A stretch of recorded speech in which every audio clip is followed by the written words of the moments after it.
Hello cruel world, my name is Dr. Sohom Das. I'm a consultant forensic psychiatrist. I assess mentally disordered offenders for a living so that you don't have to.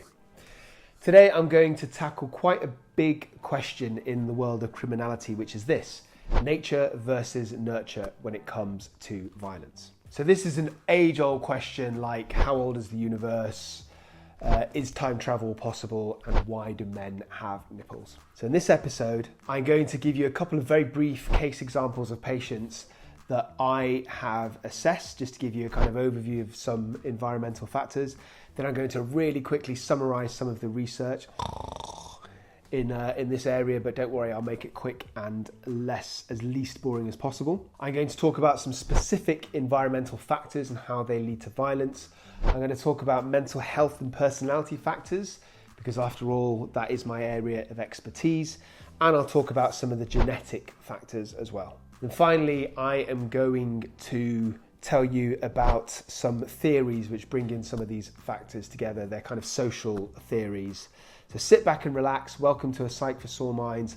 I elevate while you vegetate. I educate while you vegetate. So one thing I would say is that I've assessed hundreds of criminal cases, and the vast majority of the time they have lots of environmental factors, and they are things like poverty, drug abuse, domestic violence, being the victims of physical or sexual abuse, the perpetrators that is, when they're younger, poverty, did I say that? Drugs and alcohol. These are very common. The vast majority of patients that I see have these factors. In fact, it's so common that when I see patients that don't have those factors, they really stand out in my memory. One absolutely major one has to be a case that I've spoken about very recently in a video, the most shocking case of any of my patients, a young 18-year-old girl who's got this unblemished past. She has never been antisocial, no drugs, no family history of criminality, never got into trouble. Out of the blue, she became psychotic, and tragically, she smothered and killed her 2-year-old nephew who she was babysitting at the time. The reason I bring up this case is because even though she had no environmental factors, it's very clear that her mental illness directly led to her offending. Another case that really stands out was very early on in my career. I met this young man in a medium secure unit who was in his early 20s, and he was also unusual in that he came from a very privileged background. So for example, he was privately educated. For those people outside the UK, about 7% of our kids go to these private schools, very expensive, the highest level of education. He was one of those people. He was very intelligent at school, but despite that, and also his siblings were very successful. He had one sister who was a barrister and a brother who was a dentist. They were older than him. But this kid, he just constantly got into trouble, was delinquent since he was a kid, from getting into fights at school, got into drugs.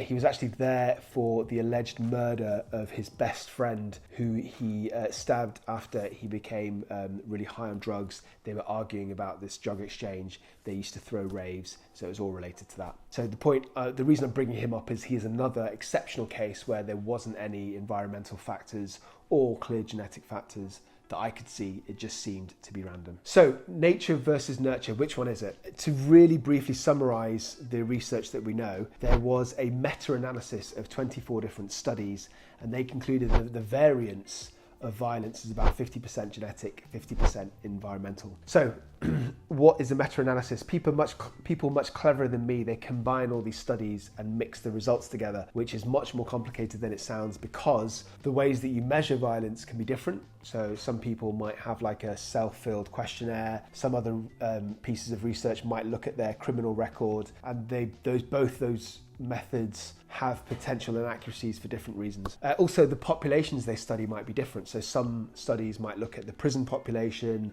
some might look at males only, for example. So to combine all these studies is actually pretty complicated, involves a lot of statistics, blah, blah, blah. And on top of that, there have been twin studies as well. So as you might know, if you have monozygotic twins, they're 100% genetically identical. So in cases where they're sent for adoption or they grew up in different environments, which is rare, but it does happen, you can measure things like violence. So you know how much is afforded to genetic factors. You could also do dizygotic twin studies, where they're non-identical twins and have 50% of the same genetic makeup. Basically, those studies have revealed pretty much the same thing. So everybody agrees that it's about 50% genetics, 50% environment. So it's both nature and nurture. I don't think what I'm telling you is groundbreaking. I think most people know this anyway.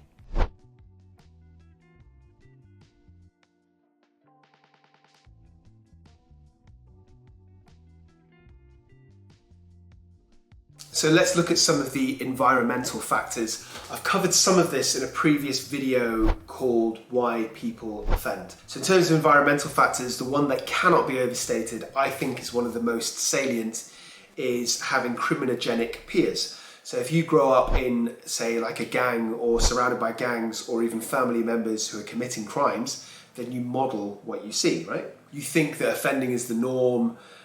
Your moral boundaries might be a bit warped, or you might feel peer pressure. You might do things like shoplift or get into fights just to look cool, just to fit in with gangs. So, you know, if you lived in the ghettos of America or the favelas of Brazil or like some of the rougher estates in South London, I'm sure that's more likely to happen than other posher, leafier suburbs. Poverty is another big factor. So if you grow up in an area where there are not educational opportunities and, you know, there's very few legitimate ways of making a decent living, then you're going to be more easily primed to turn towards crime. Obviously there are exceptions, I'm talking in a general sense. I suppose just general parental boundaries and parental influences help in terms of socializing people, children, so that they have this kind of moral compass. Other factors, I've mentioned these before from my other patients, are things like being the victim of physical abuse, witnessing domestic violence. So if you're a child and you witness your parents, probably most commonly your father, commit violence regularly, then you model that behavior as a way of like conflict resolution. Or if you're the victim of abuse, you might build up all this like potential anger and frustration that you discharge when you're big enough, and you might feel that it's normal for relationships, romantic, familial, friendships even, to have this power dynamic where somebody has to be the abuser and somebody has to be the victim. And also personality factors. So if you're paranoid, for example, because you grow up in violence, then you're more likely to kind of strike preemptively if somebody looks at you the wrong way, for example. Drugs and substances in general, alcohol included, is also a huge factor. So there's lots of different mechanisms. For example, if you have the opportunity to be a drug dealer because you grow up around gangs, then it's a very attractive way of making a living, especially if you live in a really deprived area where at best you might get minimum wage.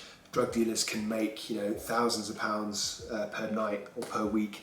It's a very attractive business model, and especially if you stick to the first rule of drug dealing, which is don't get high if you're in supply, then you can make huge amounts of money if you're careful. Sorry, that's my hamster. Or the other rules of drug dealing, which is no income tax, no VAT, no money backs, no guarantee. And in terms of other types of mechanisms, there's disinhibition. So people who use substances are more likely to be irritable, aggressive, and they don't think through the consequences of their actions. I'm sure many of you watching this have been intoxicated. I'm sure you know what you're talking about, like that time you did that thing with your work colleague. And also addiction. So people who are addicted feel this huge craving. They feel they need to go out and make money. It's no secret to know that heroin addicts, for example, crack addicts, they go around and commit robberies and burglaries, etc., etc. This is all fairly obvious stuff. And then there's my area of expertise, which is mental illness and personality factors. So I already told you that story about the young woman, the tragic case where she killed her 2-year-old nephew. So that was driven by mental illness.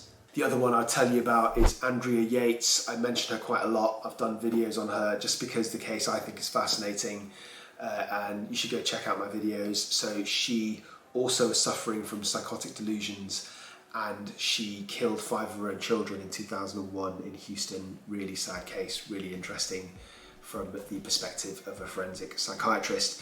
So that's delusions. Hallucinations, which is the other common symptom of schizophrenia. I talked about this in, I think, my Hearing Voices Part 2 video. So there was this woman who had these hallucinations, hearing the voice of Drake, the singer, rapper, and she was in London. She believed that when he came on tour that she was destined to meet him, and that he was whispering into her ears that she was a princess, that she was swapped at birth, and that she had this mission where she had to swap cars with another woman So she went out with a machete, threatened a random stranger, stole her car. That person called the police, she was arrested.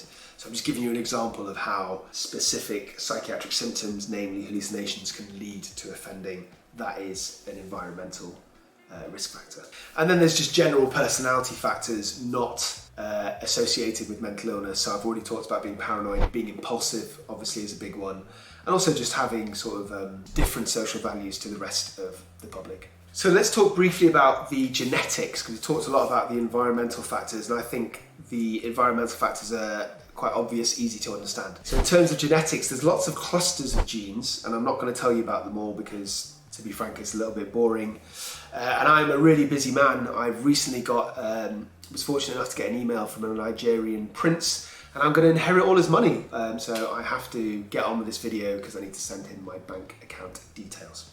So what I'm going to tell you about is the warrior gene. So monoamine oxidase inhibitor is a type of enzyme, and it breaks down monoamine oxidases, which are neurotransmitters like serotonin, which deals with impulse control, or dopamine, which deals with mood, motivation, arousal, and reward, and also noradrenaline, which helps with our flight or flight response. So if you've got a deficiency of this monoamine oxidase, then you don't have the enzyme that breaks down these neurotransmitters, so they build up in your brain, and we know that they lead to aggression. So mutant mice, for example, that have a defect in this gene, that have more of those neurotransmitters, are more aggressive to other mice. So mutant aggressive mice, clearly this is the Marvel action film that we're just dying to see. And also similarly, in a study of American boys from the age of 7 to 12, they found out that the ones that have behavioural issues at school also have higher levels of abnormal enzyme that I'm talking about, although there often has to be other factors like problems at home. As I said before, there are lots of other gene clusters. That's probably the most famous one. Another one I'd like to mention is called DAT1, D-A-T1, as in, I want that one. So before I conclude this video, I want to quickly introduce you to this channel. My name is Dr. Sohom Das. I'm a consultant forensic psychiatrist. I assess mentally disordered offenders in courts and prisons and in secure psychiatric units. This channel, A Psych for Sore Minds, I dissect a whole range of issues related to mental health and offending. I look at individual diagnoses, I look at real, true crime, high-profile cases, giving you my own expert insight. I talk about my own cases occasionally, although I anonymise them so I don't get in trouble. I interview ex-patients. What I'm trying to say is there's something for everybody on this channel. If you're a regular viewer, you will know that I'm speaking at CrimeCon, which is a huge crime convention coming over to London for the first time. I'll be giving a talk on real-life cases that I've seen of people that have killed their own family members. It's going to be fascinating. You have to come. If you are coming, use my code PSYCH for 10% off your ticket, because I got you, homie. Also, I'm releasing a book in spring of 2022. It's going to be called Into Minds. It's kind of autobiographical memoirs of my job and more about my personal life. Go check it out. Okay, just to end, I'm going to tell you about some theories, some social theories, and these kind of overlap. And I have to say some of them seem a bit obvious, and because they overlap, I'm not sure how helpful they all are, but I'm just telling you what I know. So the first one is risk versus benefit. And this is basically that everybody generally makes sensible decisions for their lives and their context. So whereas the average person like you or me might not commit an armed robbery, if you're in a certain circumstance where you really need money, you've got the criminogenic peers, you've got access to weapons, for you, the risk versus benefit might be worth it. And maybe, certainly for some people I've worked with in forensic psychiatry, they don't really care about jail. They're kind of built for prison. They go there, they have friends and family that are there, and it's not such a big deal for them. So for them, and their life is so chaotic and horrible on the outside, that actually, for them, the risk versus benefit is worth it. Then there's the strain theory, and the theory is that everybody kind of wants the same thing in life, which is to be successful, for some stability, for financial stability. But some people, because their environments, like poverty, no role models, they're so stressed that they're willing to take shortcuts. So to me, it's not that different from the risk versus benefits, but it is a separate theory. So there's another one called the social control theory, which I have to say is my favorite theory, which is this, is that crime is fun.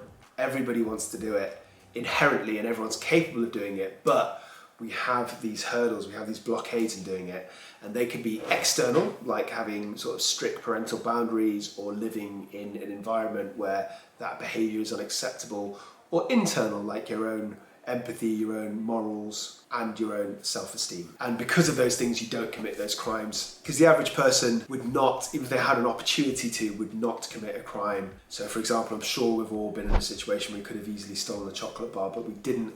Although I know that you did. You stole the Snickers when you were 15 years old. Anyway, that has come to the end of my channel. The only thing I have to say left is please subscribe. Not only does it help me out immeasurably, but if you don't, I will tell the police about what happened with that Snickers bar when you were 15 years old.